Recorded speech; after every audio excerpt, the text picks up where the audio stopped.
Good evening, everyone. You're listening to another episode of the Tall and Short of It podcast. I'm your host, Justin. And I'm Aaron. Welcome back, ladies and gentlemen. How you doing tonight, man? I'm doing pretty good. It's been an interesting week. I think I mentioned it on the last episode that I was going to be at a property that I hadn't been at in a long time, switching up my workflow. Yeah. It's been weird. It's been really nice seeing a lot of the people that I used to work with there that I got along well with. But in general, it has been kind of strange integrating back just because it's been a pretty hectic week at the property with the heat wave going on, lots of maintenance issues, which I'm trying to handle as best I can. While I'm like reintegrating myself, so it's been interesting. Not too bad, Right. but definitely a little different. So Now, what classifies as a heat wave? I don't know, but it's been in the 90s like all week so far, and I That's got true. in my car earlier, and my car thermometer thing said 101. Obviously, Oof. it had been sitting in the sun. So I think it was only like 97 out, only 97 out. Right, right. But yeah, it's been rough. I think tomorrow we're gonna cool down into the mid 80s. So Oh, very, very good, very good. Well, that'll give my dogs a break. I know they hate the heat walking outside. You know, we only have them out for a couple minutes at a time anyway, and get a bunch of water in them. But yeah, it's brutal. it's a lot. So, like I told you before the episode, I got more work done on my tattoo yesterday, and so I can't even go to the gym for the next probably week or so because just to be safe and hopefully not infect my tattoo and everything. Yeah, definitely. And there's no shot that I'm running outside in this weather, so I'm just kind of having to eat healthy and see if I can figure out some at-home workouts. And just do some pull-ups on the door, dude. Yeah, exactly. There you go. So that's the game plan. I've got my mini basketball hoop here on the door. Maybe I'll You can shoot just around a start little doing bit, workouts. Yeah, exactly. Do the Kobe routine. Exactly. Yeah, that's RIP. sweet. R.I.P. Now, weird segue. Let's talk about plants. Give me your rose, thorn, and seed for the week. Oh, I thought I've got a bonsai tree over there if you want to like really get into plants, but Well, how's the bonsai tree going? Is it living? it's not dead. It's not dead. It's not Nice. dead. I went when I was on vacation. I watered it before I left, and then came back and had not watered it for a week, and it was still good. Except Nice. the soil was really, really hard. So when I first poured the water on it, the water just kind of spilled over. Right. So it took a little bit of working with it to get some good water into the roots and all. But it's not dead. Sweet. It's about all I Sweet. got. Now, are you trimming it? Are you doing the whole meditative bonsaiing thing? So I trimmed it early on, but I am trying to get it to grow a little bit more before I trim it again. Like I kind of Gotcha. shaped it up, but it doesn't grow as quickly as I expected it to, which Okay. makes sense. It's a tree. They kind of are like slow growing. Sure. So I'm waiting till it gets a little bit bigger before I trim it again. So I want to, Gotcha. just let it get a little wild and then shape it up so it has some more green on it. But it Very is, cool. I do enjoy watering it. It's got like a little mini Buddha thing that's like on a stake that's stuck into it, which is kind of, it's very peaceful. Nice. Well, I think that's like the whole idea of it. That's why I got it. It was like, I can't kill it easily. Sorry about the camera, folks. I can't easily kill it, and it is like kind of cool. So, but anywho, to the rose, thorn, and seed. Sure. My rose, I guess I would say, things have been going pretty well with the lady that I'm seeing. So I'm seeing her tomorrow, which I'm looking forward to. Should be fun. Gonna cook some dinner and just hang out, chill. Nice. Which will be nice. nice. Cunnilingus and chill. Hell yeah. Thorn, I'd say, is just with the heat wave. The property that I'm at has a lot of AC issues, Right. which has just been pretty difficult and hectic. So, in terms of that would definitely be a thorn because it's making it difficult coming back into that property and like adjusting. Well, and it's also making it so you can't run, you can't even work out or anything. Yeah, so it's definitely Yeah. put a damper on things. So like the weather and everything has definitely Sure. been a bit of a thorn. And then seed, I think just from us talking during the race companion, which you can find on YouTube, along with here before the episode, I think we've got some cool topics that we want to dive a little deeper into down the line, which I'm looking forward to. I think that should be a lot of fun to kind of dig into some different topics, all related, but a little off of our typical dives into races and the season. So Right. Very cool. So excited for some of the spicy content we've got coming up. yeah, I'm looking forward to it. So Very cool. Very how about cool. yourself, Rose, Thorn, and Seed, and just how your week's been? You haven't. We jumped into that before you really said much. You've got Sarah back. She's back from Disney for a little over a week now, right? Yep, and the dogs are very keen. I was very keen on it as well. It was a good time. She was visiting with her parents this past weekend. So she brought over some home cooked up crab. So that was really fun. Yeah, it's always good when she's around.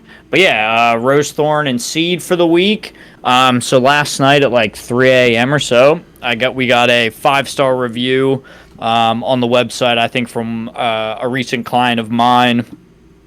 The little blurb just simply said, has helped take my pain away, and said I was very thorough and very knowledgeable. So that was a great little way to start the day there.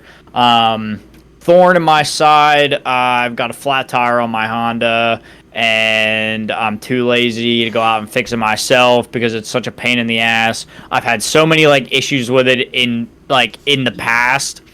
I'm competent enough, I know how to change a tire, but it's never gone that smoothly for me. I'm not skilled in the matter. I know how to do it, but I'm not that good at it. I don't think unless you're like a mechanic that anyone's that good at changing a Right. tire, because like you just only have to do it like once every 5 years, maybe.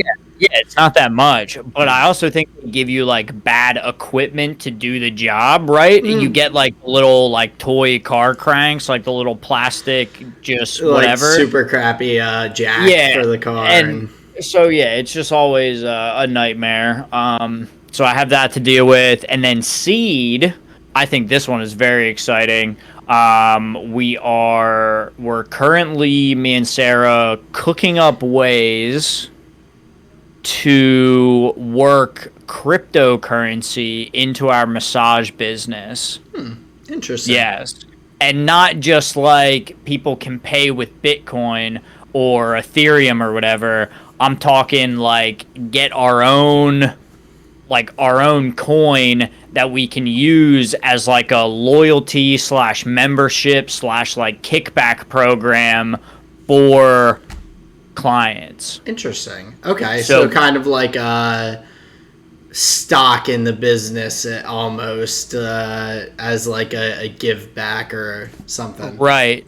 But it's something that they can actively use in their own care. So let's say we start out where one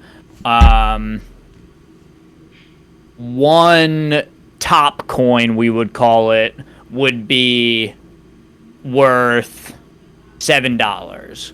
Okay. And then 10 top coins you could trade in for a massage, right? So the idea would be that every time you come in for a massage, we give you 1 top coin back, right? Gotcha. Where on the transaction, we get $70 and then we give you a top coin, which is 10% of what you paid for your massage.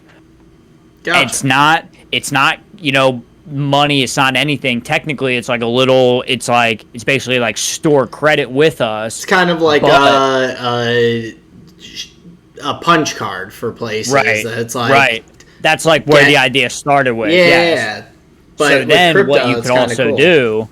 what you could also do is have a way for you could use it as like easy referrals. Like, hey, I really want you to try this therapist. Don't worry about like the cost. Don't worry about paying $70. You're not liking them and whatever. I've got 5 top coins. Let me pay $50 of your massage. You only need 20 of it. So, like, here, take these coins, blah, blah, blah, blah. And it's a way to, like, encourage referral programs and then coming in often. Because by getting worked on, you earn yourself more massages, right? Yeah. And I guess if you, like, did it that way, people who, like, you could probably do stuff for people who do refer someone as, like, a referral thing. Like, there's a lot of different ways that I guess you could integrate that into a benefit for your customers that will help grow the business. Mm-hmm. So we're very excited on like kind of working on these ideas and whatever.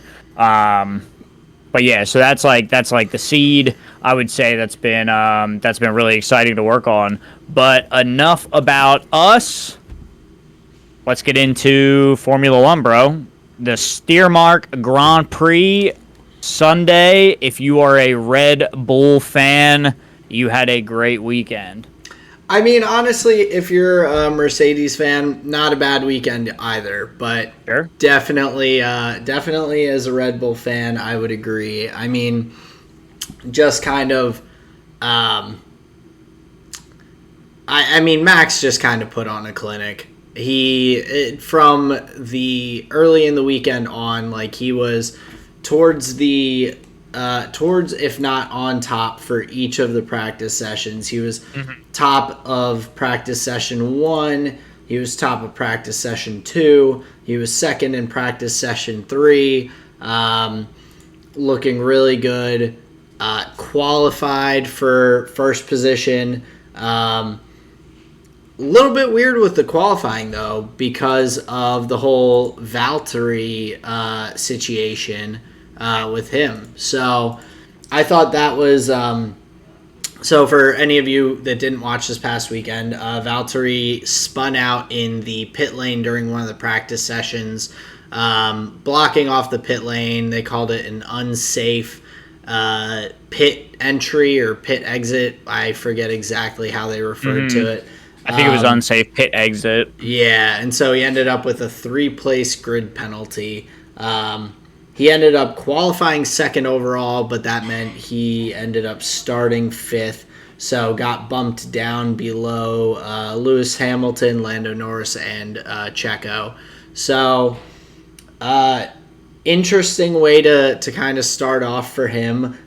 Pretty unfortunate with... I just feel like how we've talked about Valtteri, he's just had kind of shit luck all season so far. And not that, granted, that is kind of his own doing, the spin in the pit lane to some extent. That's what I was going to say, yeah. But man, this guy just can't catch a break. Like No, and like especially doing something that, as I understand it, plenty of racers do on plenty of different weekends, on plenty of different pits, to try and lay down some rubber and make the release a little bit smoother for them. So it seems like he was just trying to do a perfectly standard thing that just ended up not going well, and the FIA did not look keenly on that. Definitely. Yeah. So So with that, we had Even though a P5 started, he ended P3, so he gained Yeah. two slots. Had a pretty good race overall. Very good race. It's just tough because if he had started in second, very easily could have seen him finish second the way he was racing. He was very consistent. I don't think the Mercedes cars had a shot to challenge Red Bull for the top spot of the podium this week. I think Mercedes has kind of admitted to that as well. Toto has come out in press conferences and kind of said he said essentially this is the first time in 8 years that they feel like they didn't have the pace to potentially win, which is kind of wild to think of after, 7 Constructors Championships in a row. To think that they didn't have a shot to win this race or have the pace to do it is kind of interesting, I guess. Well, and it seems that it goes to show that a team of that caliber, like, they would know when their data is showing them that they're not doing so hot, right? Because if they're saying they don't have the pace to do it, that means, like, barring, even if that's them saying it, even if Lewis and Valtteri drove perfectly, we wouldn't have been able to catch them. Unless Max made a mistake, which he Right. did not. He drove just about perfectly, I would say. Like, as well as you can drive. Like, there were no mistakes. He managed the race well. I hate using that term, manage the race, but I feel like there's not really a great, better description. Well, because you're not being, like, challenged, There's no dirty air that you're fighting through or anything. At that point, you are your own worst enemy. Yeah, it's just kind of a little boring when you get to say that. You're like, he just managed his tires, he managed the lead, no one really pushed him. It's just like, he let Max qualified first, led all 71 laps, and then won the race. Like, it was not it was kind of boring for him in a sense. Well, sure, but boring in the sense that, like, everything was turning up roses. Like, he had, he was just ticking all the boxes. And when somebody doing something great is ticking all the boxes, it just makes it look easy. It makes it look like, I'm sure they could do that all day. I'm sure Max isn't concerned about that. I'm sure he's pretty happy.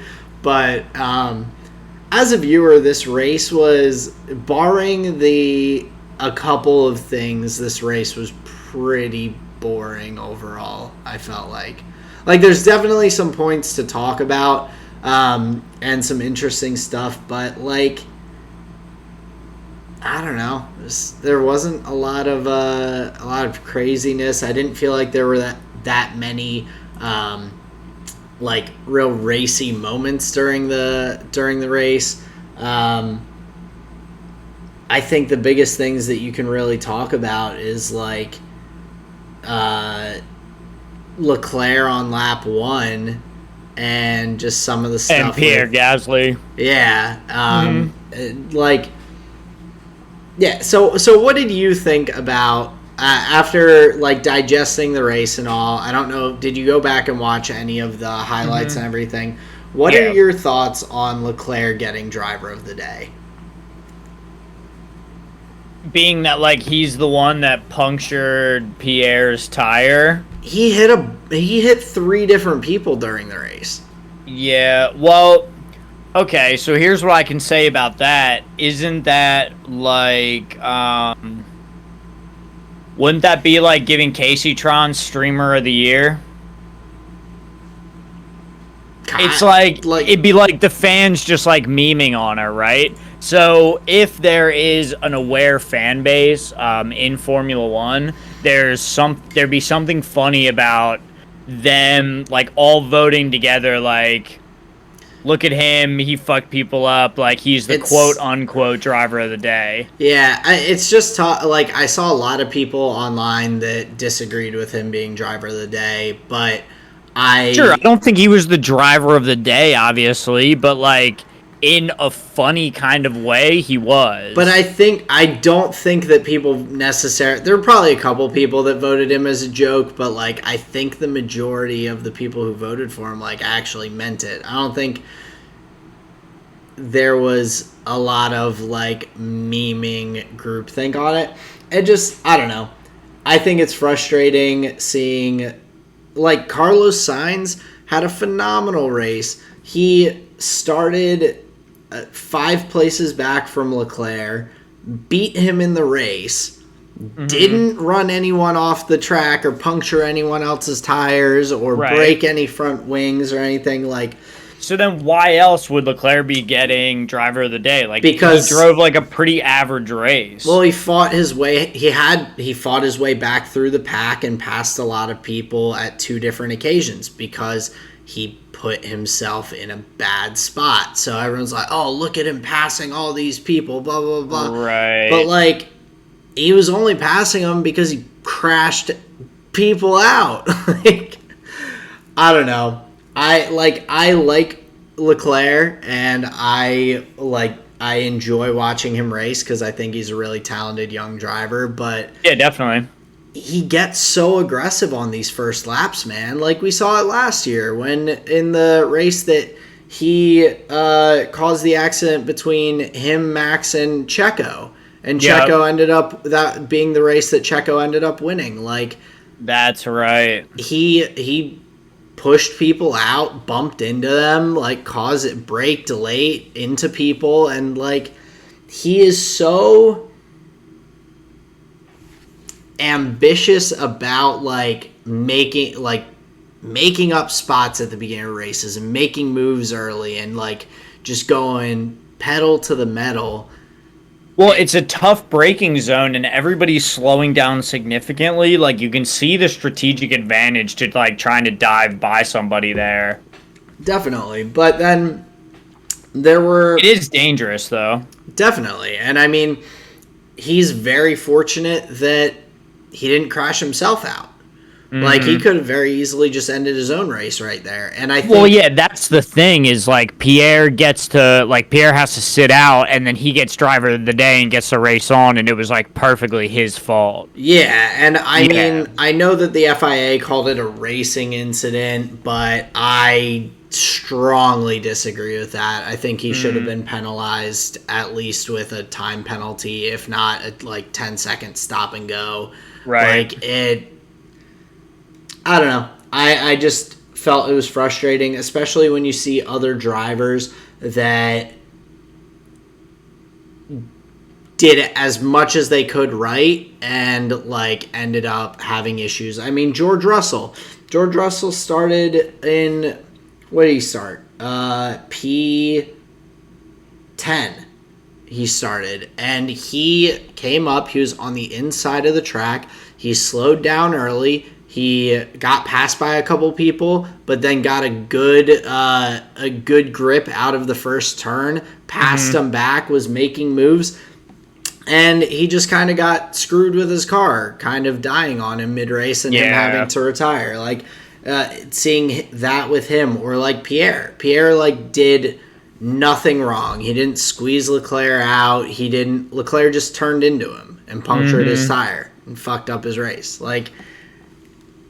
It's just a bummer. And I like I said, I like Leclerc, but that bothered me a lot, as everyone I'm sure can see that he got driver of the day.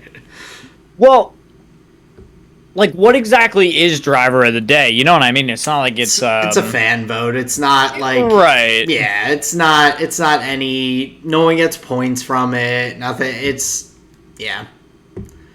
I just felt weird that so many people overlooked him dive bombing people and kamikazing the first lap just because he was able to make it up. So it makes you wonder what as fans people are valuing in a racer, and it's that may be a skewed view of what's a strong asset. Yeah, it's all the Ferrari fans are just Ferrari, and they just voted for Leclerc because they couldn't vote for him and Signs. Like, I don't know.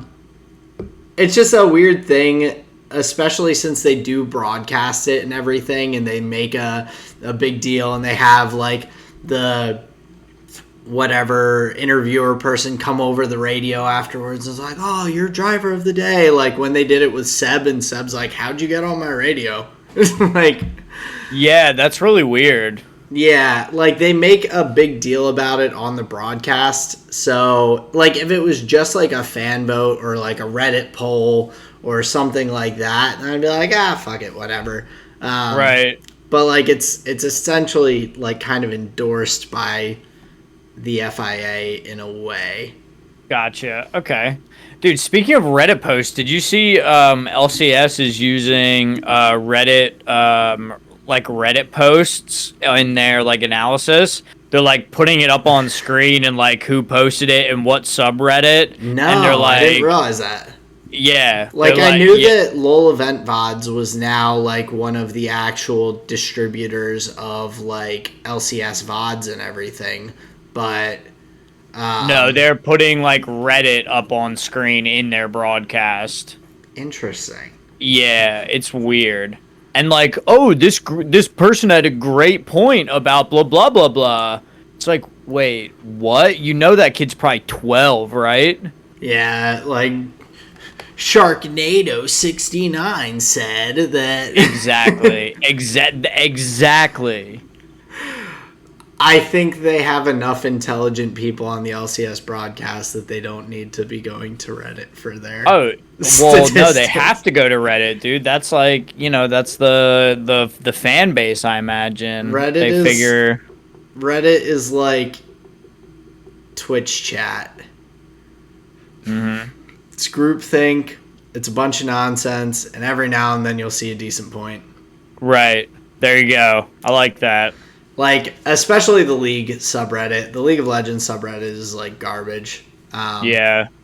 So, the mods just suck, so that's my opinion on that. Well, that's what's funny is, like, and that's where they're taking these, like, posts from.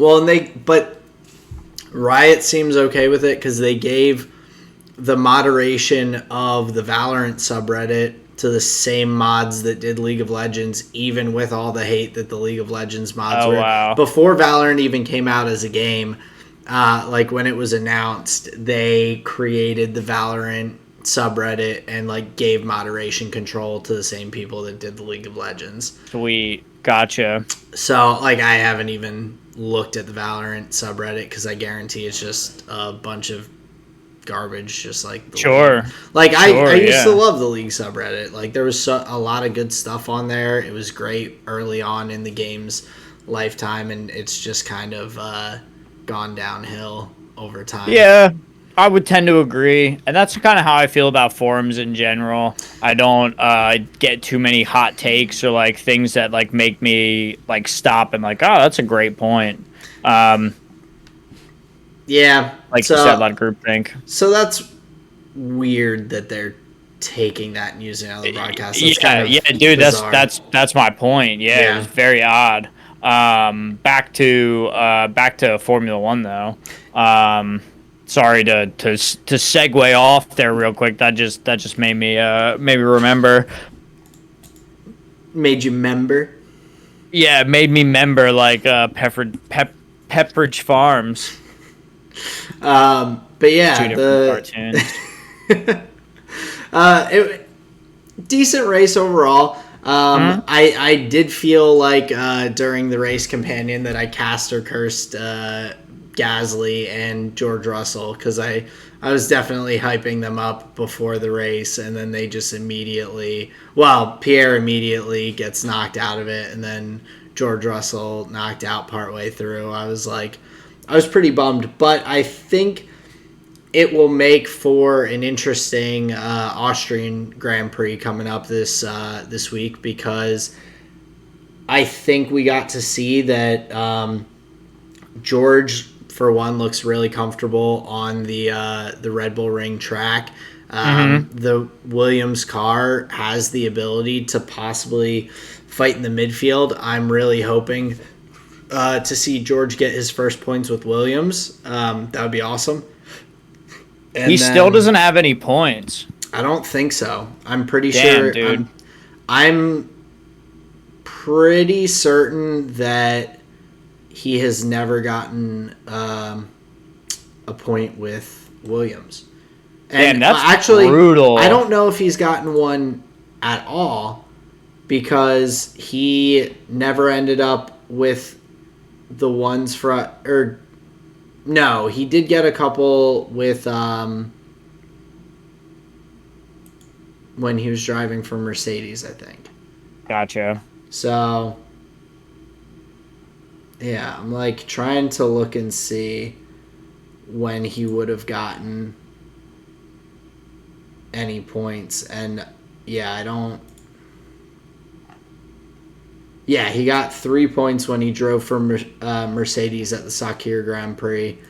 Very cool. But... Still has yet to get them for Williams. Otherwise, yeah, has not scored any points for Williams at all. So, Gotcha. I understand. Yeah, so I really hope that he comes out swinging this coming week, has an opportunity. I think we've seen that some cars that we wouldn't necessarily expect to be as competitive performed pretty well. We saw Fernando Alonso getting the points with the Alpine. We saw Lance Stroll up in the points at the end of this race in the Aston Martin. So, and we saw Yuki pick up a point with the AlphaTauri. So, very exciting. When he can make it through, through the first 2 days of the weekend, it seems like he has a great race. Absolutely, and like just the fact that Yuki has picked up. I mean, he's picked up 9 points now, which is awesome for a rookie. It's for sure. Feel like very rare to see, and like that's really exciting to see him picking up those points. And especially, I know I've said this before, but like constantly compare him to the other rookies on the grid right now. They don't have any other points. Yep. So it's clear that Yuki is really making his time in his Formula One rookie career in a way that Schumacher and Mazepin are not. Yeah, definitely. And I guess looking at the race a little bit more, were there any other things that kind of stood out to you, or any drivers that really kind of stood out in the race, in your opinion? I think, well, the one note that I do have is the 6 and 7 for Ferrari. I thought that was pretty exciting. They are proving to be somewhat competitive race after race. I know I believe the French Grand Prix was the last one. It didn't go so hot for the Ferrari boys, but I do believe given a couple more races, we'll see the Ferraris continue to just earn points. So 6 and 7 for the Ferraris, I thought was pretty cool.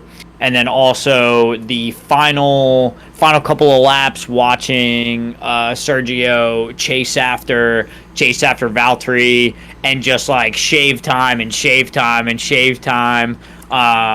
That was pretty exciting to watch. Just on pure like spectator value, I was really hoping that Checo was going to be able to get the overtake. What do you think about Red Bull's decision to pit him onto the soft tires and have him chase Valtteri back down? Like, do you think that was the right move, or do you think that leaving him out when he was only, I think it was about 2.5 seconds back on Valtteri at the time, on slightly fresher tire? I think he had. I'd have to double check the pit stop summary, but I think his tires were a tiny bit fresher than Valtteri's. Right. I still like the idea because they had put Lewis on reds to take the fastest lap back. So in the chase of Valtteri, if Sergio had pace to lock in the fastest lap time as well, they get the double benefit of taking P3 from Mercedes, and also Mm-hmm. taking back the fastest lap point. That's fair. Yeah. So I actually think it was a pretty heads up play by Red Bull. And Yeah. it was clear that Sergio was ready for the play too, because like he didn't drop a beat. He was actually able to use it in close distance. Yeah, definitely. And I think that's kind of how I felt about it too. But in the moment, it was tough to kind of decipher, like, would he have been able to? And I looked, he was actually, his tires were a lap older than Valtteri's, but he seemed to Gotcha. just have better pace. So I trust Red Bull that they looked at the data and were like, this is our best shot of getting past him. Like, let's go for it. But yeah, definitely an interesting move there at the end. Also, I mean, with Lewis pitting him to, I mean, even before they pitted him, I think that would have been the largest margin of victory for any race this season, with Max being up, I think, about 14 seconds on Lewis at the time. Right. Obviously ending up a lot further behind since Lewis pitted and went for the fastest lap at the end. But yeah, it was kind of, I think that was probably, it was the right move for Mercedes. They got the extra point. They got it on Lewis. So Helpful to his championship and theirs, definitely. yeah, definitely. I think, I guess in terms of the rest of the race, the only other person that really stood out to me was Ricardo, finishing 13th, not really contesting for the points, especially with, well, and I guess on the same vein, like Lando finishing P5. Lando's only finished under P5 once this season, I think, at this point. And so it's, I really thought that after the French Grand Prix and seeing Danny Ricks up there with Lando, right side by side basically, and competing, I expected him to be a bit more competitive. I know he had some engine issues earlier on in the race where he was saying he lost power, but I was surprised. I was surprised to not see him like climb back up through the positions. So it makes me wonder if it was a car issue or if like he just kind of got stuck and couldn't get past people, or kind of what the deal is there. It was Right. a little weird. And that is kind of what it seems like. It does seem a bit. It does seem like a bit of a car issue where maybe it's a combination of like driver car where he's not sure necessarily how to drive it, and then you do have moments where you're losing power, you're dropping back down through the grid. So yeah, it's gonna be tough. It's gonna be tough to make that time up, obviously. Yeah, definitely. And so I'm curious to see how he bounces back this week, because he had shown some pretty solid times during the practice sessions and all. Like he was during practice 3, he was. Or wait, which practice session was? There was practice session 2. He was second on the grid for the session. Just and then only Max. a couple tenths back in P3, right? P3 he was. Where was Ricardo? He was actually down in 17th for practice 3. Oh, interesting. Which is weird. So I'm not really sure. He put in less laps than a lot of the drivers on the grid. So I'm not. Yeah, really so maybe sure he was with having them. some car issues, man. It seems like that might be the case, like as we were getting towards the end. But also, Lando was 19th during that practice session. So maybe they were just doing different things. They were not doing qualifying pace. They were looking at like heavy fuel load race pace or something like that. Like they could have just been doing something different. Because the top of the practice only is only indicative as far as the drivers were like actually racing, right? You could get abysmal times because everyone's doing like long run data, putting rakes on. You know, they could be doing whatever they want. Yeah. Yeah. So it's interesting, but I think this week we're going to have. It should be a pretty good race. I think that's the really interesting and cool thing about having these kind of like not just back to back to back race weekends, but having almost a double header between 2 weekends in a row on the same track. I'm intrigued to see kind of how the teams adapt the setups for their cars, who thinks that they figured something out from this Styrian Grand Prix, and can kind of utilize that to improve their positions and times for this next week, or to, I guess in this sense, see honestly how guys like Pierre and George and Ricardo kind of do after a tough race weekend where they've shown some promising speed and times and everything. See if they can kind of get into it. Yeah, and then there's the element of having the long run race data that they can then use to inform the setups of the car. So hopefully the field overall will be leveled up and able to lay down some good times on track and get some good pace. Because being on the same track, you have more data, you have more information to use, and while the top teams do as well, it can still benefit the back marker teams as well. Yeah, and I think in a lot of senses, the teams that were towards the top seem to have their setups and things like that probably pretty optimal. Yeah. Whereas some of those like back marker teams might have or might be able to I don't know if they utilize have them optimal. They might be. Yeah, that's true. We might see, because Lewis and Valtteri, they may feel like they need to find some more pace out of the car. I know Lewis does. He was sure. He definitely looked like it with his interviews and how he just looked like almost not distraught, but just like depressed almost, that like he didn't feel like he had a chance to win the race. Like he looked like a little bit lost. Yeah, lost is a good word for that. Yeah, the wandering back and forth in the camera view was made him look a little more lost too.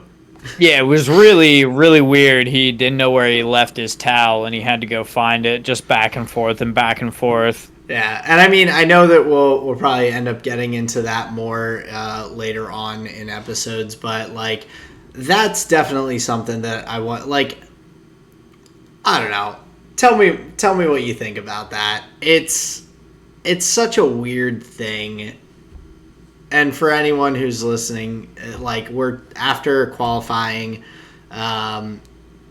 Max, Lewis, and Valtteri were all interviewed because they finished top 3 in qualifying.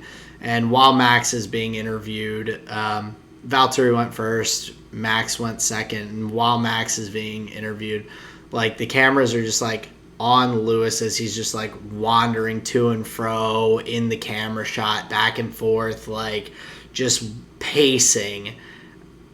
And it was a bit weird compared to how the other guys were acting when they were not being interviewed.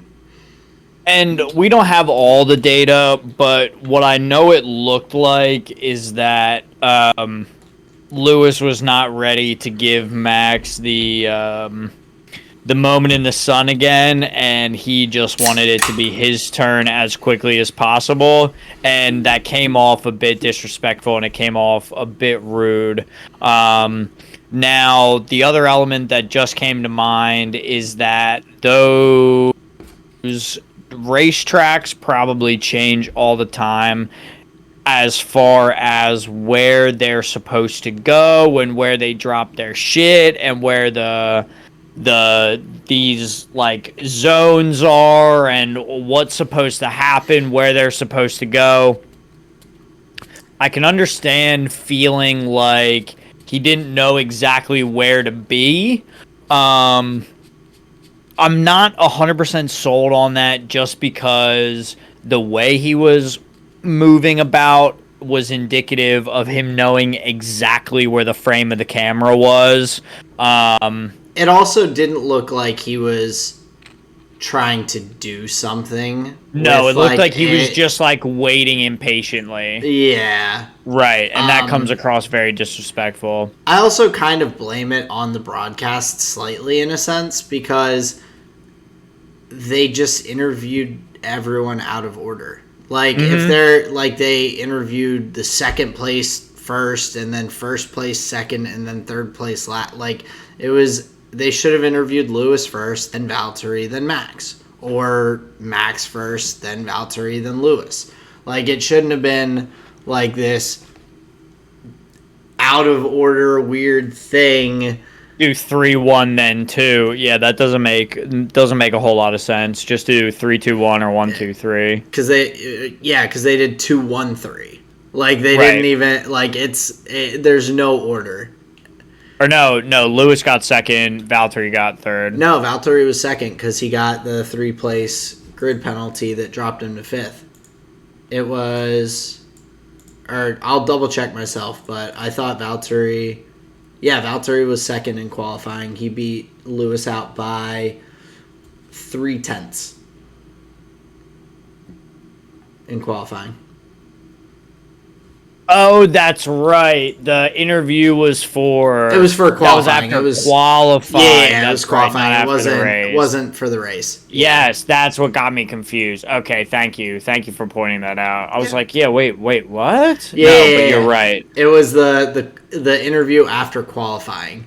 So then, maybe there was an element to it where Lewis wasn't sure, like, why he didn't go. Maybe he didn't know like what order he was in. Possibly. Maybe he thought he was supposed to be after Valtteri or whatever. But yeah, either way, it was a weird look, and I think it has something to do with his very honed media persona being shaken up a little bit by not just sailing through first for everything. I think he's out of his element for sure. Yeah, I think that that's a pretty good way to put it. It's just interesting, and I know I rib on Lewis. I mean, who knows? Yeah, like who knows? There's probably a lot of different things that could have played into it, but it was a little funky thing.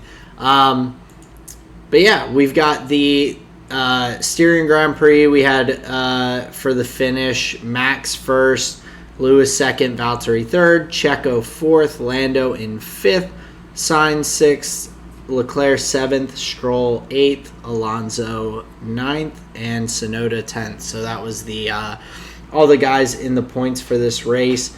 And we've got hopefully another good race coming up this weekend. I'm really looking forward to it. Me too. It should be fun, and I think seeing everyone on the same track back to back, like I said, it's exciting to see how things shift or if they shift. So that'll be kind of cool to watch. Speaking of shifting, I was in Hogwarts last night. You're in Hogwarts? Yeah, dude. Explain. That was a bad joke then. Never mind. I thought you would have seen that on TikTok. There's this whole subgenre of TikToks where people quote unquote shift to Hogwarts. They get out of their shitty reality and go to their desired reality when they sleep. And their desired reality is Hogwarts? Yeah, everybody wants to fuck Draco Malfoy. That's the joke. Well, I mean, yeah, but me too. But that's fine. Me too. I'm just saying. But yeah, I was at Hogwarts last night. I was shifting. I'm surprised I haven't come across those TikToks. Good stuff, dude. Well, you didn't know about the Nazi the concentration camp TikToks. Where people were where they were like harassing like survivors of not harassing, but they were like pretending to be one. Like I was prisoner, whatever the fuck, on the trains. Yeah, terrible, dude. Yeah, TikTok's a weird place sometimes. Weird place. I get a lot of good cooking recipes and like see a lot of like pretty sick video game clips. That's like the majority of my TikToks. But and occasionally some spooky shit. There you go. I like the 3 a.m. no sleep challenges. Or just like this is Mothman, who is a like urban not I guess more of a rural legend of like West Virginia. Like nice. Things like Mothman and like skinwalkers and all those other spooky legends and myths. Or Skinwalkers. You don't know what a skinwalker is? No. It's a Native American kind of belief typically. It branches out from there. But the gist is they are these supernatural creatures that have like insane speed, like sensory, whatever, like smell, hearing, like whatever. They're super lanky and almost human looking. Like if you feel like you're being watched by one or followed by one, you're supposed to just kind of ignore it and not try to look at it or interact with it at all, because they'll like, I don't know, take you or like attack you or whatever. Is it like those Slender Man things, or is that different? In a kind of similar vein, right? But or like, I'm also picturing like Professor Lupin from Hogwarts when he turns into a werewolf in the movie. Not quite, remember what he looks like though? Yeah, not quite werewolfy, but like okay, there'll be like creepypasta type stories where they're like, oh, I was driving, like me and my boyfriend were driving through the deserts of Arizona, like at night. We're going from LA to Phoenix, and like there's no cars on the road, and like kind of out of the corner of our eye we saw something running next to the car, and it wasn't like a wolf or like it was like running on two legs, and it was really like you couldn't really see it, and things like that, like creepy pasta type stuff. I don't know. Gotcha. And there's like, I don't know, stories of stuff like that. The occasional like beware of feral people in Appalachia and things like that. There's like feral people. Yeah, there's like cave people, like raised by wolves type, like not like raised by wolves, but like like groups of people that like live off the grid in the wilderness. They have no or limited contact to like the outside world, because there's like some deep woods, backwoods places in some of Appalachia where it's like next to impossible to get there by a car. There's no roads nearby, and it's just kind of like people who have gone and lived off in the wilderness who like have very little contact with other people, who just kind of sustain themselves off of the squirrels natural and their own pee. Yeah, exactly. Dude. That's crazy. Yeah, so there's some stuff like that. There's like, I don't know, not to get off on too many tangents, but it's interesting. Did you know that there is a correlation between missing persons in the United States and the United States cave systems? Like if you put a map of like the U.S. with all the missing person locations, and then you cover it with a map of like known cave systems in the US, like it very closely matches up. So the gist is that a ton of like missing people in the US have probably just like gotten lost in like cave systems and like never found their way out. Damn. Yeah, kind of spooky. Wait, what? How would they have gotten to the caves? What would have made them go there in the first place? Like hiking and like people going like hiking, camping, things like that. Like, just like wow. Go to, they're like, oh, a cave, and then like, I mean, this is my assumption that they're like, oh, a cave, and like they go and check it out, and then just get turned around and lost and like can't find their way back.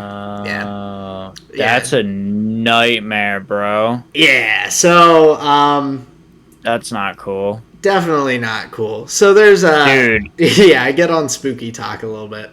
Yo, that's crazy. Have you ever seen that copy pasta of the Russian war experiment or like the Russian gas experiment? Or not gas That's experiment, the Russian no sleep experiment. yes, that's well, Bro. there was something, and like I don't know if you will be able to tell me what it is, but I remember vividly on Reddit back in the day, I came across some posts about these, and the problem is I can't remember what they called them. They were like numbered though. It was like this is whatever 246, and it's like a supernatural type experimental type like thing that was like Yes. I can't think of what they were called. And so when I was like, when Shane and I drove down to Shenandoah, we were talking about like just some of the like urban legends and like stuff with the Appalachian Trail and stuff. And I was like, it's right there. It's like right on the tip of my tongue. I know, and there's like hundreds of them. Like of these numbered things that are like have different supernatural-ish type something. Oh yeah, I'm trying to think of the term, and it was like, and it wasn't like experiment. It was, but it was something along those lines. Right. Like they were like case files of like crazy shit that have happened to people. Yes. And it was like the things that they encountered, the like things they encountered, kind of. And I know it's like I definitely remember that. I know it's like a creepypasta type thing, but like, it bothered me, and I still have not been able to figure out what those are. No, I definitely remember those parts of the young internet. Yeah, and that Russian sleep experiment, I think, was one of them. Yeah, that's it. That's a pretty creepy one. Oh man, what are they called? It's gonna bother me. If you're listening to this, comment down below what the fuck those things are called. Yeah, if you know, like it will bother me until I figure. Eventually, I'll figure it out, but yeah, who knows. Wild stuff. Yeah. You know what is scary? What? TSM at the top of the standings. Why does that scare you, Justin?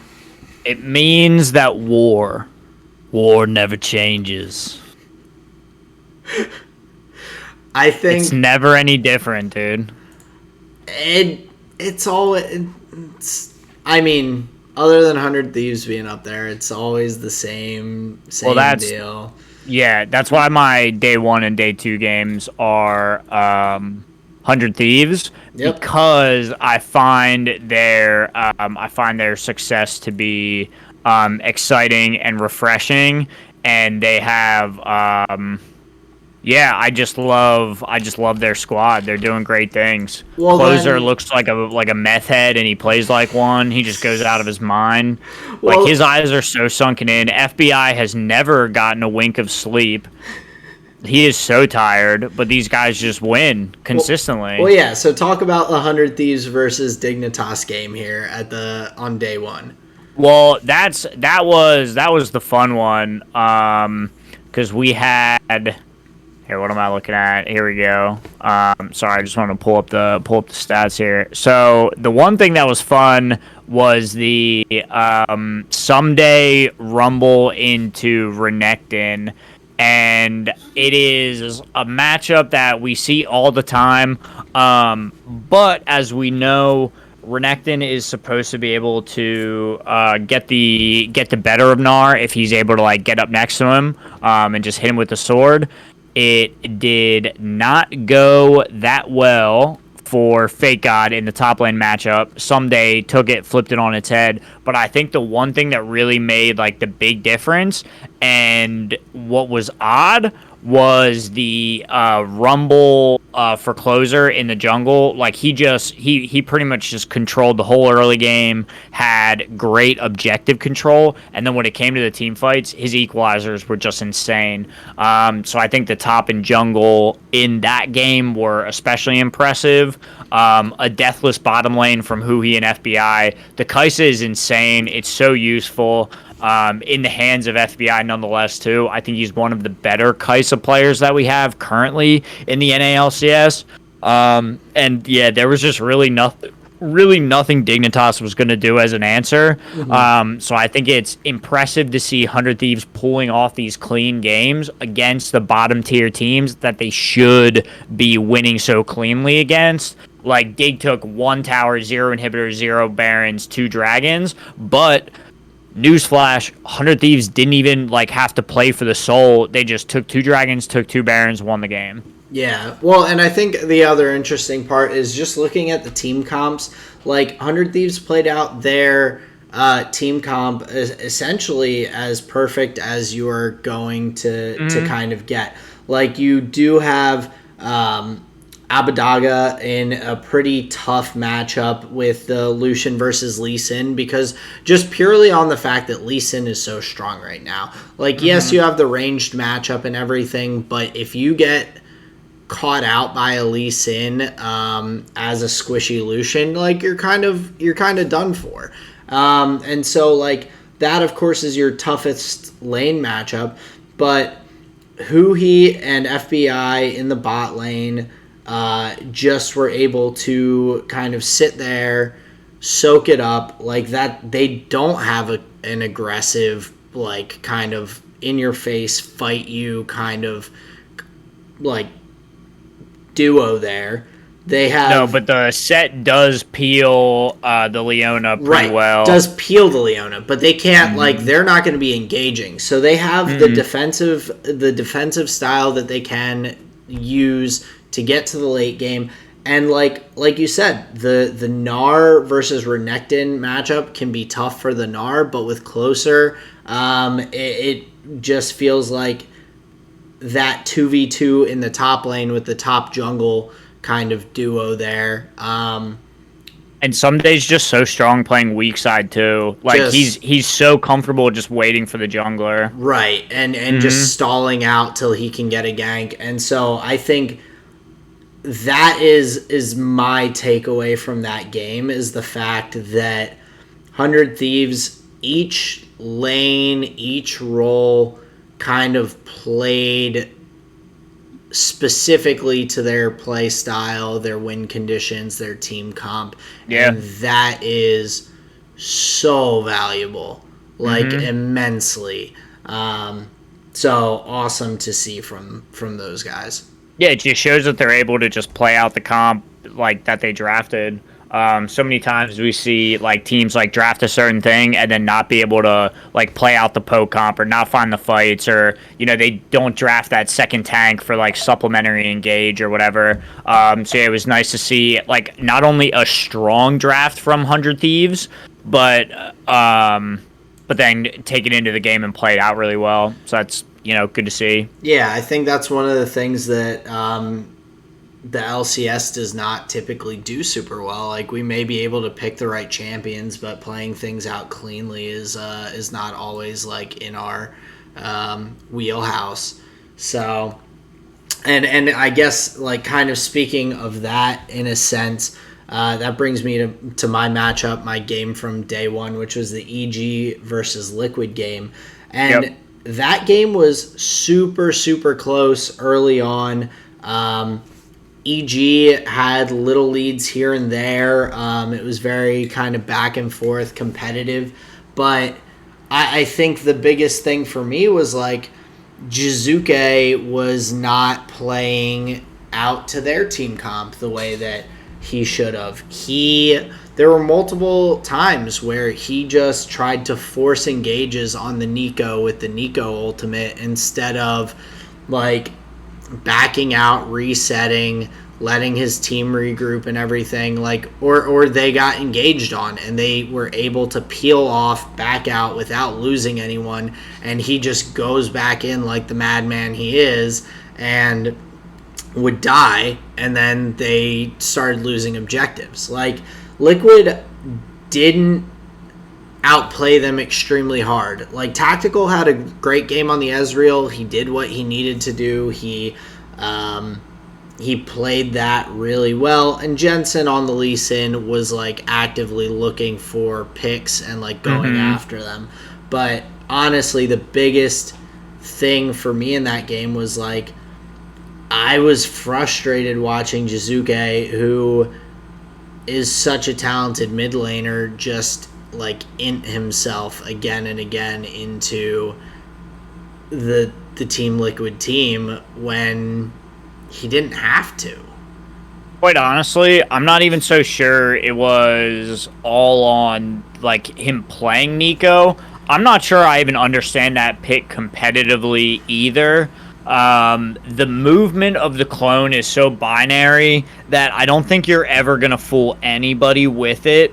So that's a wasted ability. The ultimate isn't something that is easily set upable. So again, don't play it in competitive, where it takes like all this extra work to effectively just do what like who's got burst, like what like an Orianna would do. Like, you're just trying to hit a bunch of people with some good damage. There's no reason as a mid laner to put yourself in, like, try and put yourself in the middle of the team, hit this like weird channeling ultimate thing. I just think there are much better champions for what they were trying to do. Like, I understand the whole like Galio comboing on to the Nico, do like bam bam, like wombo combo. It just it was just very lackluster, and from a player who has impressed me in the mid lane in Jizuke, I'm not sure I ever want to see that Nico pick again. Like, it was A, it just didn't work, and B, it's like, it's boring. It's not competitive, and whoever told him that it is, it fucking lied to him. Yeah, it just wasn't, it didn't seem like it really fit. And I mean, I kind of get, I guess, what they were going for in a semi-dive comp, like with the Xin Zhao, the Galio to dive in, and Jizuke with the Nico ultimate. Like, right. That's but why not just kill one person with Diana and then just have the Galio ult on top of Diana? Right. Like, she's clearly somebody people are playing. Right? Yeah. I mean, I'm not saying I'm some genius and like, oh, just play Diana. Other players are playing it, and it would work exactly the same. I know they're playing it in the jungle, but fuck, you can assassinate somebody, and then in a melee matchup against a Lee Sin, like, you have a little bit of an advantage then. Like, you can kind of fuck them up in the trades. I just think overall it's just a really weak pick from a decent player, decent team too. Especially a team that was like on the rise. We were literally just talking about them last week. Like, oh yeah, sweet. Yeah, I think they had just a really good opportunity here to show themselves as a competitive team and to take advantage of. Like, that was not Team Liquid's best play of the weekend. Like, they looked, they had their flaws. I'll say it that way. They had their flaws, and they could have lost that game if EG had just played it out a little better or picked a little better. Right. I just one pick. Like, the rest of the team comp looks fine. Yeah.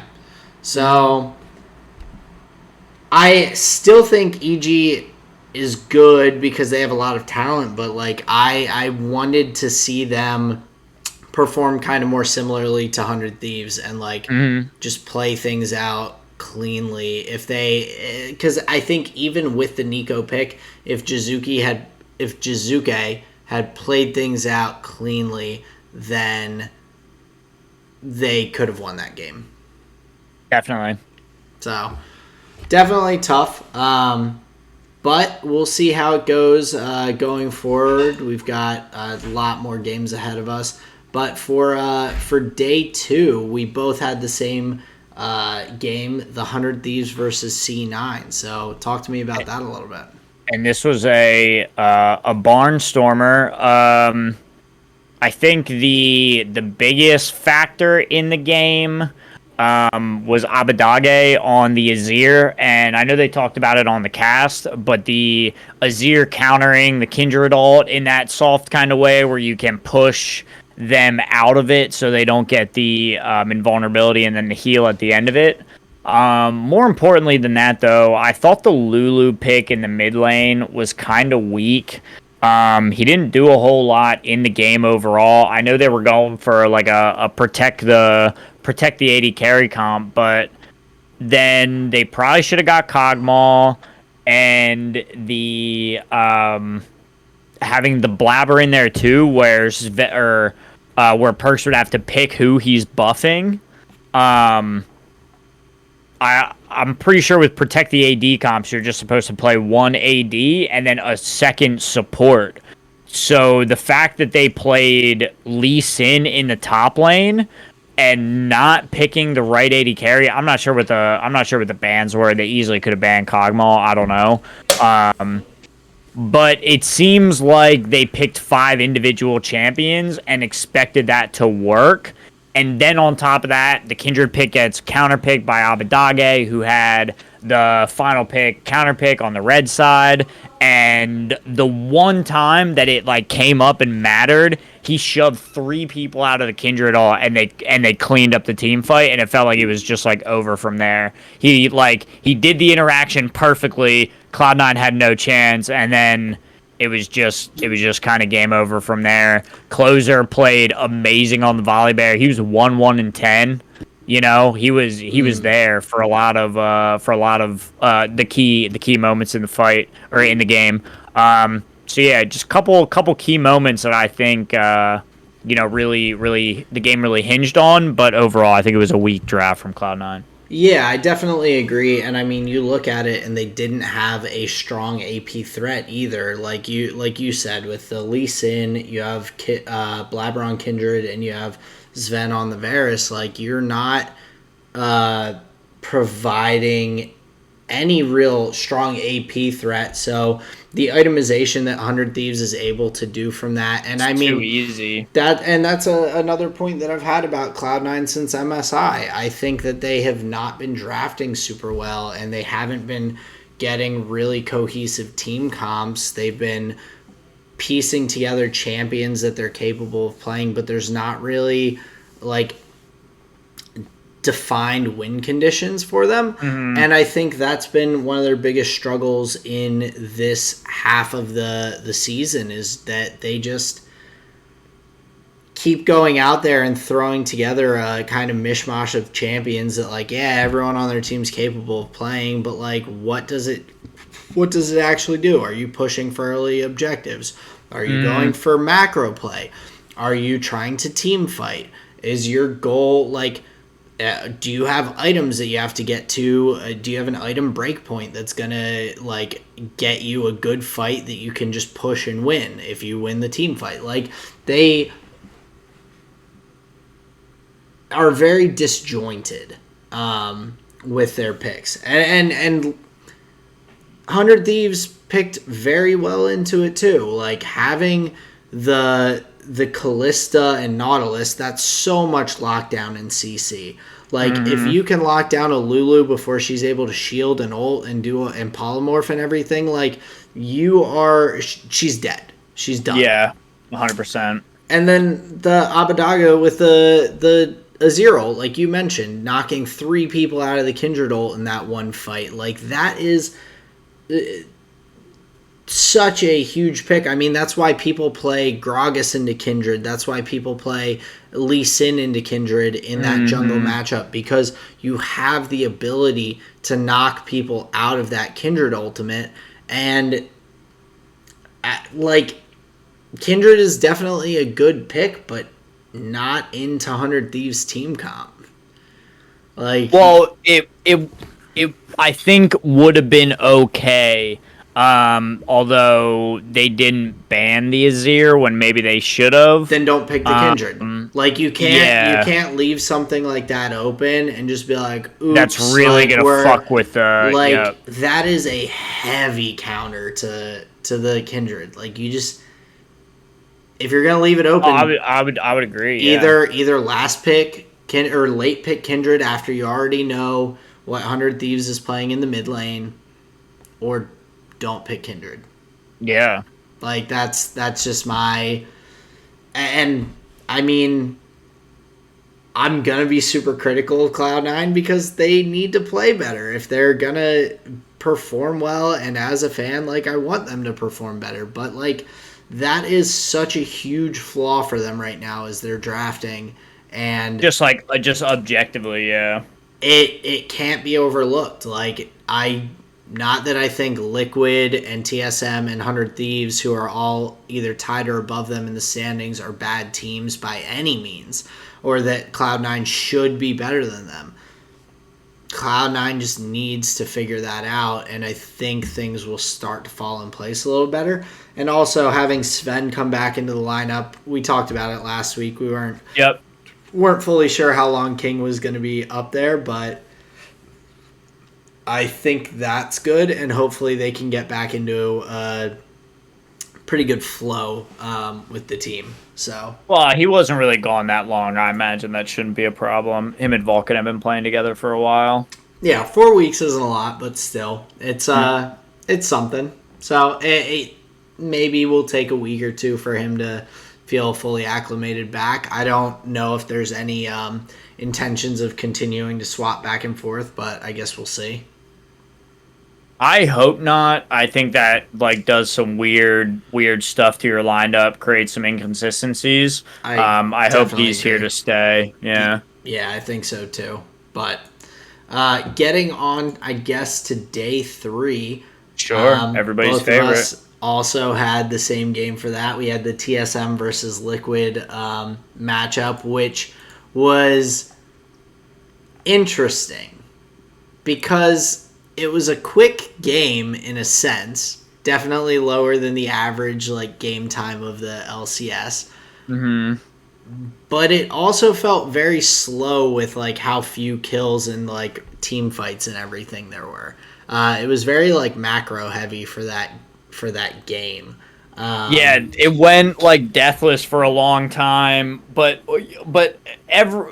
inevitably what happens in games like that is if it goes deathless for a while and just like just 1 or 2 kills, and then the team can push that and just choke you out slowly.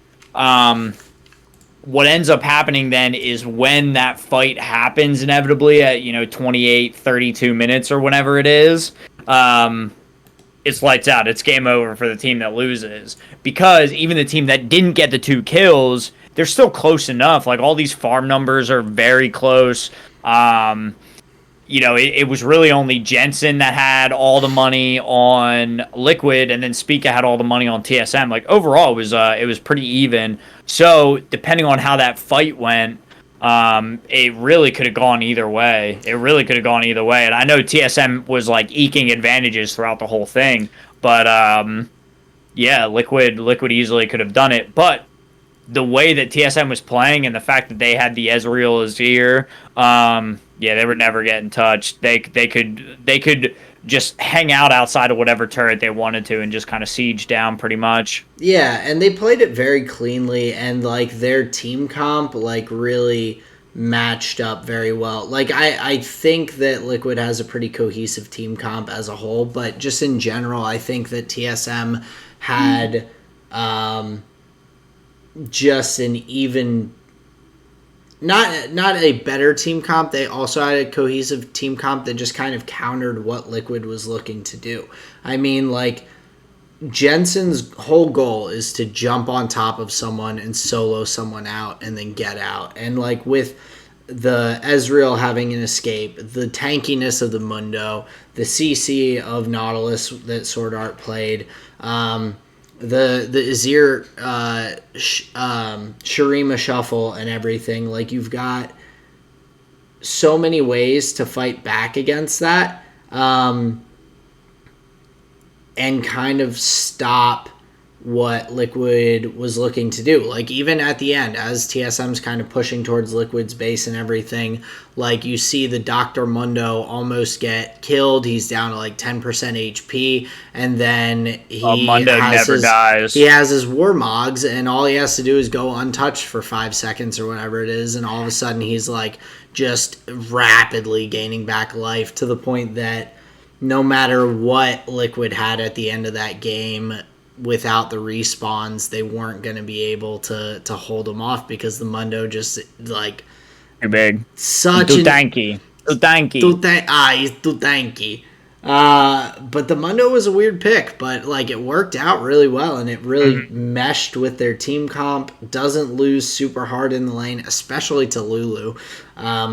Lulu. I mean, you're gonna get poked out. You're never gonna like be able to advance, but you're never gonna lose the lane either. Yeah, like Lulu's not solo killing a Mundo. No, for sure not. Unless the Mundo makes like drastic mistakes. Yeah. So if it was me playing Mundo, I would definitely lose. But nah, you're the Mundo master. Mundo master. Mundo in the jungle. Grand. That should have been the title of that episode, by the way. Although something tells me that name could be trademarked. Yeah, I feel like that might not have gotten as many clicks either. Who knows? Yeah, they figure talking about the area in between your, you know. Grund. Grundle. Anyway.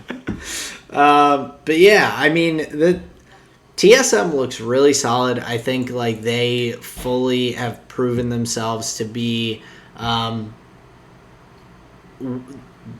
team in NALCS, along with 100 Thieves is up there with tied record. But like that is gonna be kind of fun to watch them fight. We've got some good matchups coming up this weekend as well. We've got 100 Thieves versus Liquid on the first day. Day 2, we've got Liquid Cloud9, and then on Sunday we have TSM Cloud9. So we've got some really, really solid top of the table games coming up this weekend as well, which should be pretty fun to watch. As Pastry Time and Azale like to say, it's gonna be a banger. It's going to be a banger, friends. We are banging. What? What'd you say? I just said we are having a banger. It's gonna be a banger. Nice. Thank you for the bits. Thank you for the bits. Fucking She-Devil 45. Thank you for the bits. Demon Slayer 69420. Thank you for the bits. Wow, 5 months sub. Thank you so much.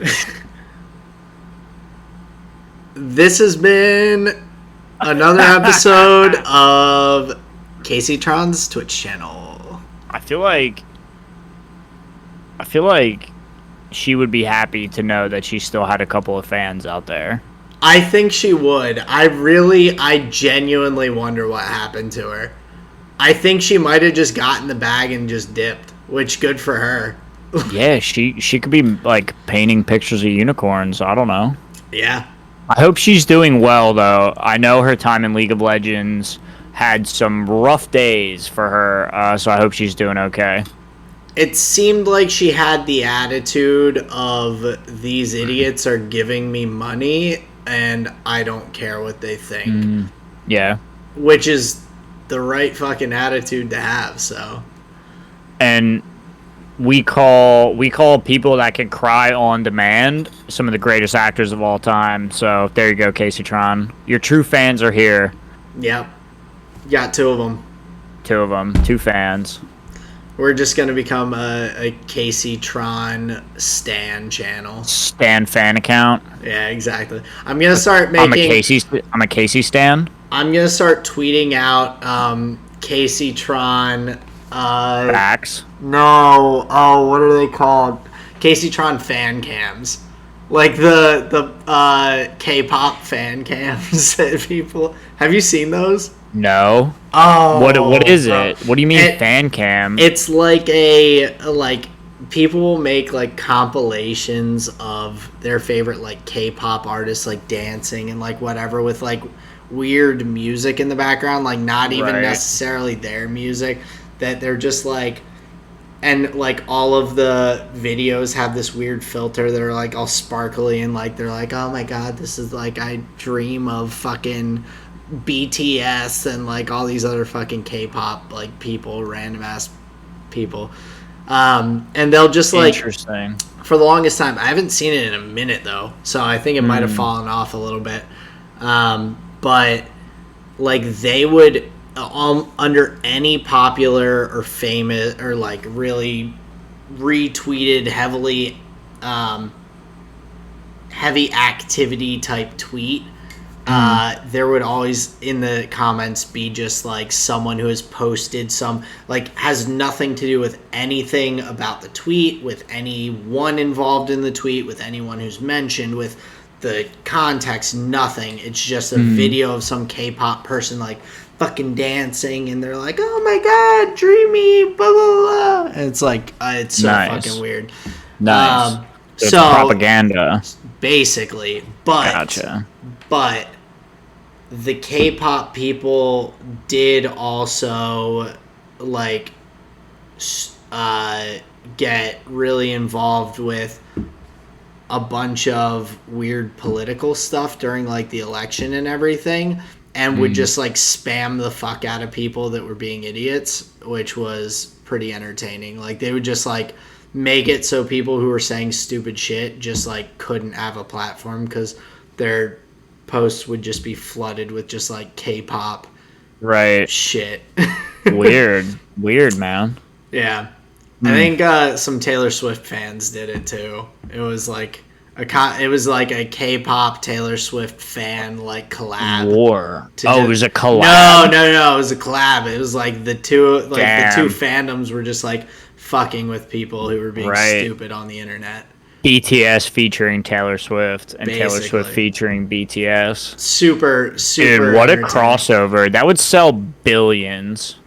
Oh, absolutely. I think about it was like the same kind of vein as the whole like buy GameStop. Reddit is telling you to buy GameStop, send it to the moon, buy AMC. Gotcha. It had that same vibe where it was like super groupthink, but like it was utilized in a very like entertaining to me and like really not in bad way. Like they weren't hurting anyone.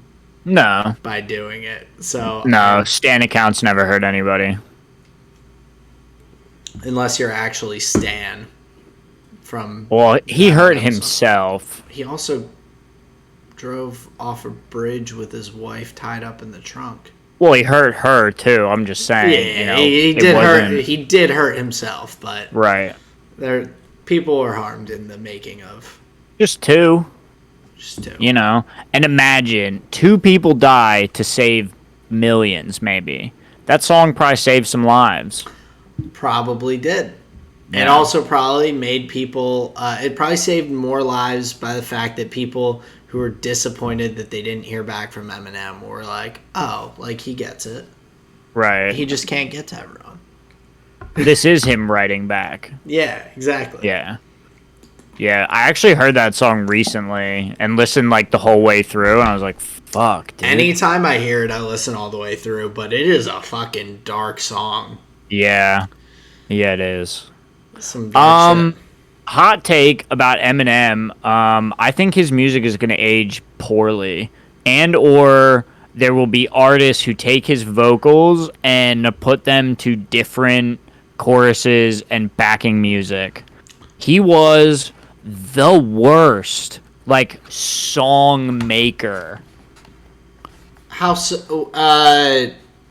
He sings so many of his hooks. He's a terrible fucking singer. Oh yeah, he's not a good singer. Yeah, like you know, not at all. Like phenomenal lyricist, great rapper, but like yeah, like as a whole, yeah, I've got Dude, a soft even- spot in my heart for Eminem, though. Dude, me too. He's one of my favorites, but like that's why I feel it's necessary to say like he wasn't that good at like making songs. The only reason they have so much staying power is because the lyricism is undeniable. That we're like, yeah, this chorus is trash, but the thing that he's saying on both sides of it is amazing. Another side of TikTok that I occasionally come across is The Eminem fan stan accounts. no, but it is their videos. Rap God impressions. No, not rap. No, it's people.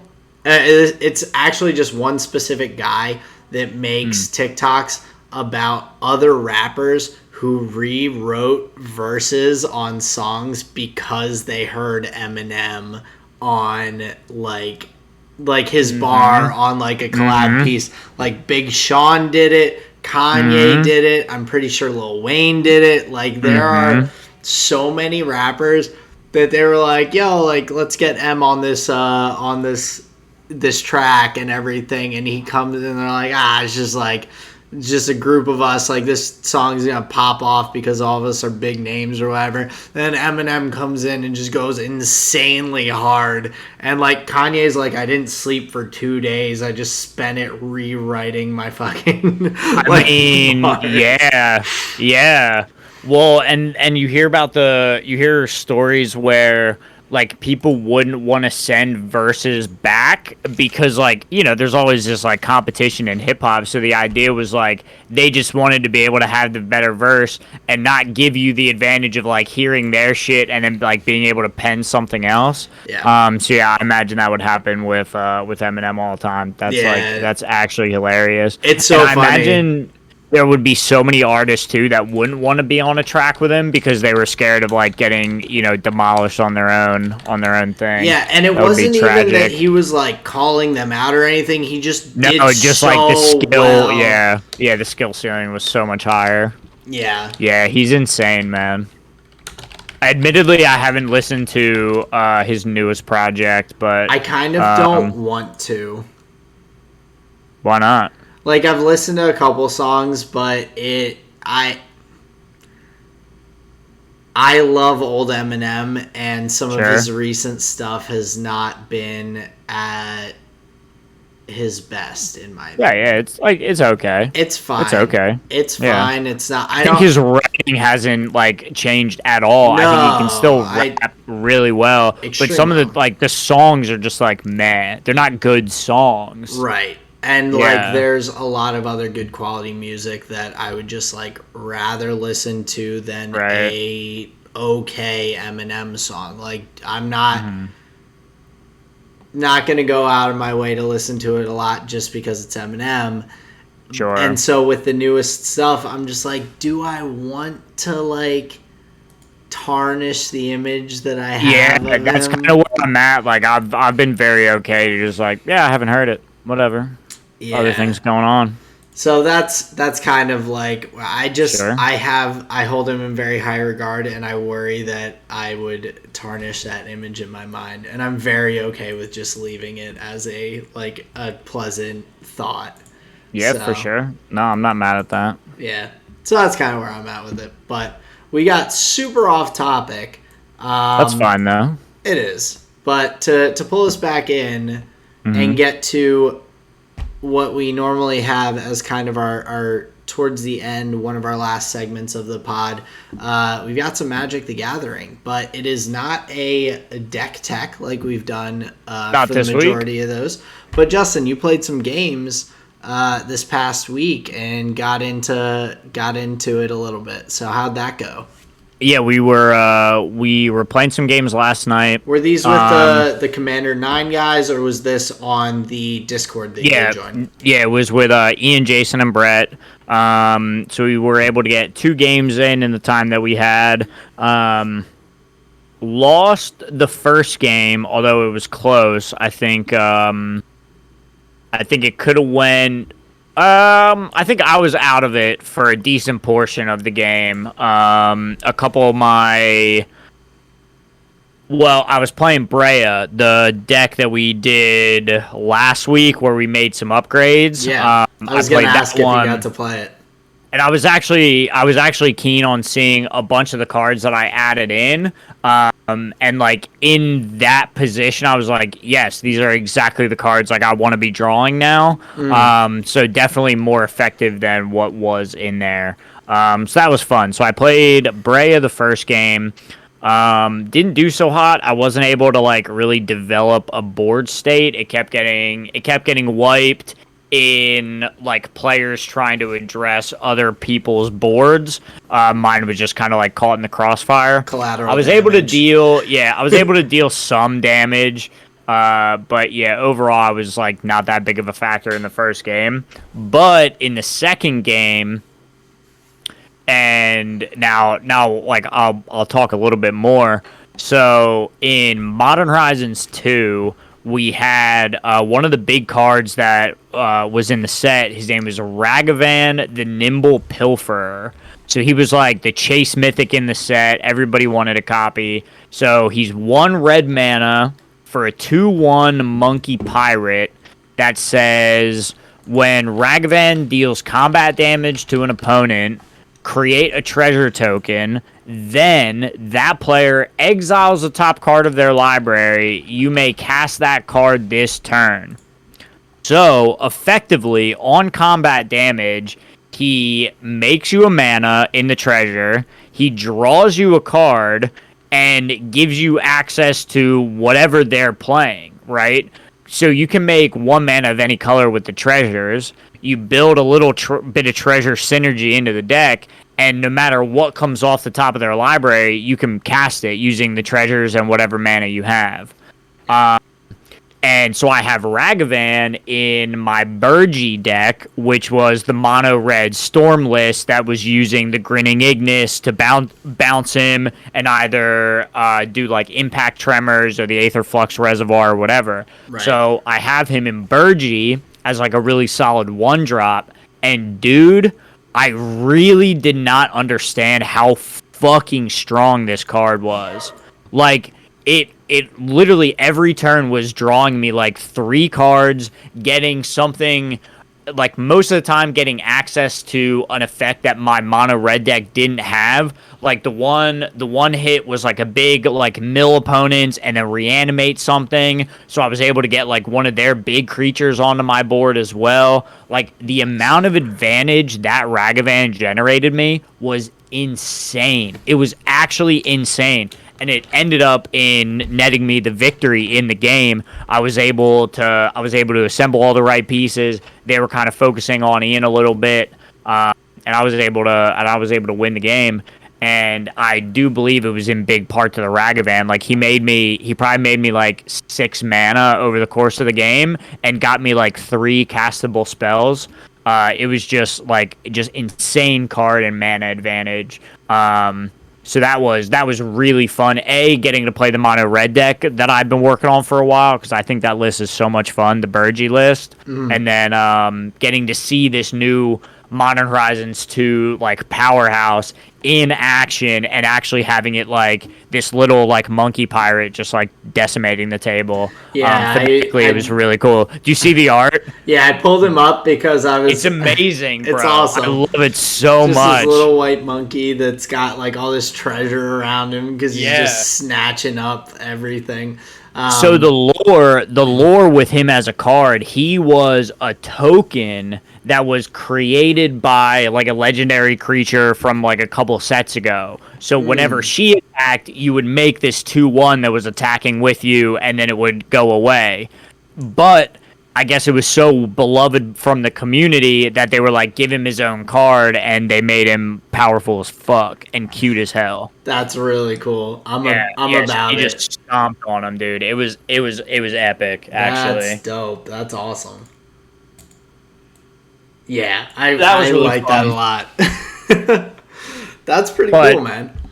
Yeah, it's always, I mean, no matter what deck I'm playing, no matter if I win or lose, it's always fun just to play with them. They have just such good attitudes when they play. They're fun to play with. They're great opponents. So yeah, we just have a blast whenever we play. And that list is so sweet. It seems like a pretty balanced group as well. It seems like everyone kind of gets their opportunities to win, and that there's Like, it would probably be a little different if someone was just dominating the win column constantly and, like, everything. But it seems like you all have a pretty good balance for everything and are pretty competitive, which is cool.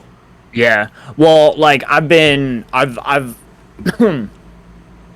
I've known play groups where like one of the players was winning like close to 40% of the games, and excuse me, and in a four-player format, that's like a lion's share of the games. And then on top of that, the individual, like, as I'm being told these stories about like the meta and how the games went and stuff, the player that was winning 40% of the games would be wanting like to dictate the meta of the play group then as well, and have thoughts on how other people should build their deck and whatever. So yeah, I could definitely see how things like that would create weird dynamics in a group where it's like, okay, so the person that's winning is like telling me how to build my deck or telling them how to build the deck. So yeah, it was that was an odd dynamic. So to your point, yeah, I'm glad that the play group that we have here is nice and balanced, and it doesn't seem like anybody has like a dominating win percentage. I'm sure if I looked back at the recent games, I imagine the win percentages would be pretty balanced. I know we're not playing. I know not everybody's playing their strongest lists all the time. Some people have like new brews, and of course I have new brews. But yeah, I think overall, people would be winning about their like 26% of the games being like a 4-player format. Yeah, no, that's. Yeah. I think that's what you're looking for, and especially to have a group of people that you can enjoy playing with and like have, like you said, a good attitude about it, win or lose. That's cool. Just happy to be playing together and like having a good time. So Dude, that's where I'm at. Yeah, I'm just happy to be there. That's all. Like I say, it's like it's kind of a meme sometimes, but it's true. I'd say like I'm just happy to be here drawing cards, man. Whether I win or lose, I'm just happy to draw cards. yeah, cardboard crack, man. Yeah, dude, it's sweet. But yeah, Ian had 2 new lists that he was playing. One was a mono black Turgid deck, which like he gets anything that we sacrifice or discard. So the idea is like he forces us to sack and discard like all of our stuff, and then he just like gets all of our things on his side of the battlefield. Of course, he won that game. Or no, he didn't win that game. They took him out early, but that was pretty brutal to play against. And then he also had a new green-white deck, which was Karametra. It just like ramped, got a bunch of creatures on the board. He played like an infinite creature generation combo where if he had haste, if he had a way. Oh shit! I know what creature to tell him. He was asking about haste in mono green, and now I know what I can tell him. But if he had a way to give those creatures haste, he would have won that game. But of course, he didn't have a way to give haste. He had to pass the turn, and so he lost. Yeah. Which was unfortunate. But yeah, it's always fun to see what Ian brings to the table. Yeah, it was just good games, man. Just good games. Yeah, no, that's awesome. I'm glad that you're getting some more gameplay in and having a good time. Pandemic is done, dude. Everybody's out and free. Yeah, absolutely. Like, you've got your guns out, suns out right there. Vaxxed and ready for sacks, dude. Fucking vaxxed and waxed and ready for sacks, dude. That was such a good bit, man. I love them so much. Such a good bit. It was so funny. It's but I mean, realistically, yeah, like everyone's things are getting a little more normal. Nature is healing. Nature is healing. Speaking of nature and natural flavoring, what's your flavor of the week here, Aaron? So flavor of the week. So this week I have I'll start off with food. I have been making a chicken Alfredo, but adding some extra spice to it. I cook some broccoli up in it too. Gotta have some veggies and all. Of course. But the key has been I've been taking a couple of strips of bacon and chopping them into like small little bits, cooking that in the pan to start it off, then cooking the chicken in the bacon grease and everything, then throwing the broccoli in, cooking that all up, and then adding the Alfredo sauce and everything with the spice and all. So that has been, I've had it a couple times, and like my weeks generally go in kind of a flow of like I typically eat similar things a number of nights a week, just purely on the basis of like, if I buy, like last week I had beef that was like sliced up and cut up for like stir fry. So I had stir fry like 3 nights last week because a thing of beef. Well, it makes that much, yeah. I can't just like, dude, defrost. That's not bad. Honestly, there's something about like just knowing what I'm gonna eat. Like that to me, that's fine. Like I don't mind the leftover. Like I really enjoy making unique things, and like I love cooking, but like when I have time for it. I was gonna say, sometimes, man, you just need to like know what you're eating. And like stuff like doing a stir fry or this chicken Alfredo, like it's easy. I cook the pasta, I cook up the meat and the veggies in a pan and add the sauce and add spices and whatever, and I just mix it together. Like it's so easy, right? Doesn't like the cleanup afterwards is like nothing. So that's been my go-to food for this week. So that's my my first flavor of the week. For music, oh man, I thought we were gonna make it through. Yeah, we almost went the whole thing.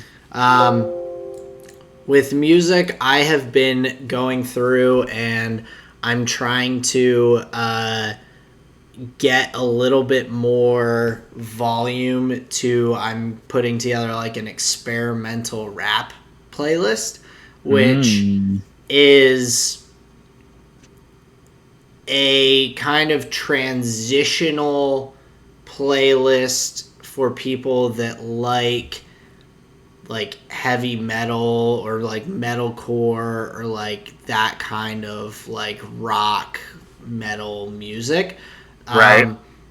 But like Shane he can't really get into rap very easily, and obviously I enjoy rap a lot, but like there are these artists that are like half rap, half metal, like weird sounds, weird beats, things like that I've come across that are like a pretty good like balance or almost like intro step into the rap side of things. So I put together a decent playlist so far. It's got about like I think 20 to 30 songs on it. And I'm trying to listen to some of the artists that I have on it more, listen to their like radio on Spotify that plays them with similar artists, and find like more of that music to add to that playlist. It's also a killer workout playlist because it just goes hard and it's like it just gets me like amped up. So that has been kind of my medium for music. And for visual mediums, I watched... Oh, this is going to be bad. I can't remember the name of the movie, and I'm trying to... Okay, I just wanted to make sure I had it right. So I watched a movie this past week called Promising Young Woman. It's a 2020 movie. Very, very, very good movie. It's like... That's a lot of varies, dude. It has a lot of more known names. Alison Brie is in it. Bo Burnham is in it. Carey Mulligan. Adam Brody. Like, there are a lot of like more well-known people in this movie. Right. And it's a little bit... it takes a little bit into the movie to start trying to piece together what's going on. She murder people? You think that from the start. Right. But then she ends up like forgiving them and but not know. But yeah, like it's about a woman who is kind of in a almost sociopathic way going after people who take advantage of drunk or not sober women. Gotcha. So going after creeps and like really kind of shitty people. It starts out like that, and it goes further and further throughout the movie and everything. So it was. I was under the impression that it would be a good movie based on the recommendation, but it was even better than I expected. It was a very, very solid movie. So Promising Young Woman came out this past year in 2020. Nice. Definitely worth a watch. If you like some suspenseful, little bit dramatic kind of films. So Right. Love a good sexual assault scene. Phenomenal acting. Phenomenal Sweet. acting throughout. Everyone was played the parts very well. So Nice. yeah. Well, that's what you hope from an actor. You want him to play the part. Yeah, but like you come across ones that just don't a lot. Like, Dude, I agree. I agree. So I was impressed. But Nice. Okay. how about you for your flavors of the week? So and this one, I'm straight as an arrow. If you heard last week's episode, I kind of took it off the rails. All right. So for audio, Quentin Tarantino did an interview on podcast. So check that out if you are a movie fan. If you like Tarantino, he talks about the 10 film idea that he has, like kind of where that came from. He talks about Once Upon a Time in Hollywood. He talks about Death Proof. It was a phenomenal conversation, and I think Quentin was like really there for it. He looked great. Overall, it was just good to see him in that form, because he doesn't do that kind of stuff often. There's not a whole lot of, as I've seen, there's not a whole lot of just like random interviews from Quentin. I know at a certain point in his career, he stopped doing that kind of stuff. So hearing this interview was honestly it was something special. Excuse me, that was a burp, not a cry. But yeah, so Tarantino. If you're a Quentin Tarantino fan, if you're just a fan of movies, check that out. And then Sarah made some ham and bean soup this week. Excuse me, there it was. Sarah made some ham and bean soup this week. It is on the more like reddish tomatoey side. Okay. And so it's not as thick as it has been before, and I'm like really digging it. I like the flavors. And what's always good is we had the bone with the ham, so you get like the marrow. So you and did a nice like bone broth and everything. Yeah. It's so good. It's Love so good. that. So I feel like a true hunter gatherer. My body is filled with all the great fats that you don't often get. So yeah, she's a great cook. And for visual medium, Star Trek: The Next Generation. Interesting. It's terrible. I can't watch it. I was gonna say it didn't age well. I didn't take you for much of a Star Trek person, but I was like, oh, maybe it's good. No, it's not. Well, okay, so here's my assessment. Like, I really love the take of, like, just being super critical, say the funniest thing, whether it's true or not. I like that. I like doing that sometimes. And what I find is when I'm overly critical, I lose some value, right? Okay. So what I've come out of Star Trek with is the writing is great. There are moments and conversations between the characters that are actually very profound, and you can tell the writers were like, okay, what if we put them in this scenario? Like, what would it actually be like, right? Very thoughtful, yeah, I think they did a lot of really thoughtful thought experiments within the writing, but the acting is fucking terrible. The sets are bad. The costumes suck. Like, it's all just like really unwatchable. I think it's like in the 60s or the 70s. That's rough. So yeah, I could think of were jokes for it. So yeah, I I'm doubt glad you I got doubt I'll a ever. smidge of value.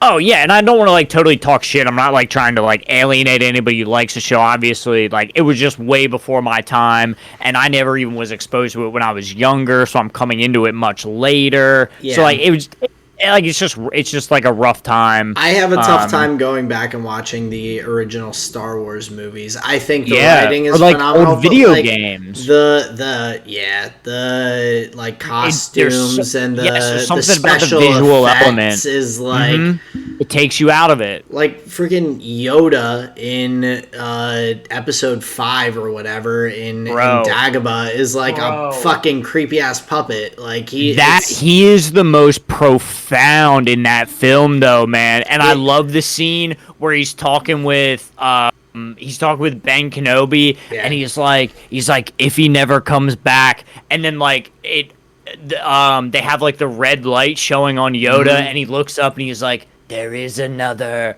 Like, dude, it's all so perfect. It is. And for the time, it's amazing. Yeah, but it doesn't hold up that great now. We just watched it recently. It doesn't hold up that great. The visual side of it does not, but like the writing, like similarly, the writing it's really fun. Yeah, it's really fun. It's well done, and for the time period, it's just with how special effects and things are nowadays, it's a little bit tough to. Yeah, 100%. And by the way, this isn't like Star Wars fan, Star Trek fan. Not at all. I have not watched much Star Trek in general, so that was my easiest relation to. Sure. No, that's perfectly sci-fi fine. From a similar time period. But yeah, so that's my minor mini critique of the Next Generation. Couldn't get into it. I enjoyed some of the writing, though. Gotcha. Very nice. Yeah, man. That's my flavor of the week. Flavor of the week. Well, I guess that kind of brings us to the end of another episode of the Tall and Short of It podcast. Hope you guys enjoyed our kind of race recap. If you want to, feel free to go back and check out the race companion we did on Sunday for the Styrian Grand Prix. It was fun. I really enjoyed watching with Justin again after I hadn't watched a couple of races with him, so it was cool to do that and just kind of chat throughout watching the race and all. But yeah, I hope you enjoyed all of this, and looking forward to next week and this coming week's race. So, want to take us out of here? Heck yeah, man. Pretty much all the same to you. I look forward to our race companions, and I look forward to next week's episode. And if you enjoyed this week's episode, please hit the subscribe button. Really helps out. Really helps out a new channel like us. But that is all for the F1 news, the League of Legends news, anything happening in our little Magic the Gathering pod. That has been the Tall and Short of It, everyone. Peace out. Later, guys.